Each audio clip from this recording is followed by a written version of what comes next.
Let's talk about what could be the most explosive issue of this campaign if the mass media would get a hold of it and do something about it, but they're covering it up. And that is you were talking about the government involvement in drugs. There have been government investigations, there have been private investigations, and we've interviewed a lot of people, ex-CIA people, who have talked about the CIA involvement in drug operations for many decades. It's public knowledge, though once again the media are not saying anything about it, that Oliver North and his people involved with the Contras have been running drug operations, cocaine primarily, bringing it back into the United States. And there are other investigations which show that George Bush's office, Donald Gregg particularly, and the people he was working with, have been supervising an enormous drug operation, which once again was sending illegal arms down to the Contras and elsewhere, and bringing cocaine and other types of drugs back into the United States. But neither the Democrats aren't talking about this. Now, are the libertarians talking about this, and do they put this into the framework of the drug law situation that you're talking about?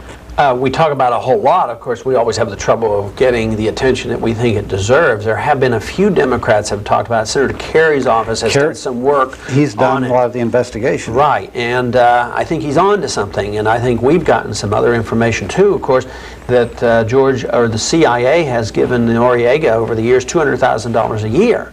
Oh, yes. And they kept feeding him money, even when Bush was the head of the CIA. I think George Bush is deep into it, well over his head. Somebody asked me once if I thought George Bush knew about as much what's going on as Ronald Reagan. I think George Bush knew a lot more about what was happening in the CIA, because I think Reagan was probably more removed from it, I mean, just by his own personality and maybe his age or something.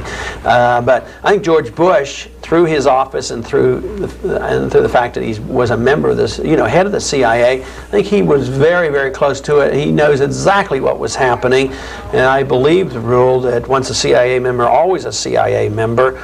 And I think it's awful interesting. Can you imagine? It would alarm a few of us in this country if all of a sudden we knew that the leader in the Soviet Union would be the head KGB agent, and here we take our head CIA agent and put him, potentially the head of our entire country.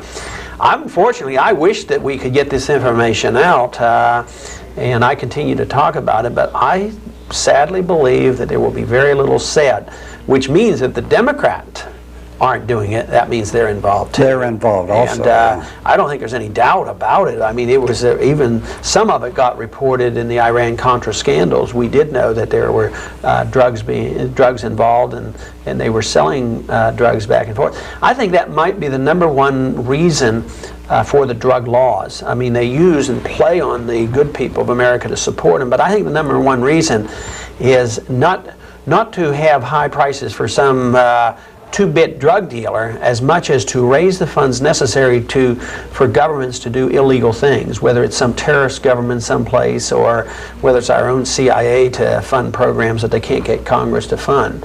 I think it's tragic, and the sooner we get rid of the drug laws, the sooner this would end.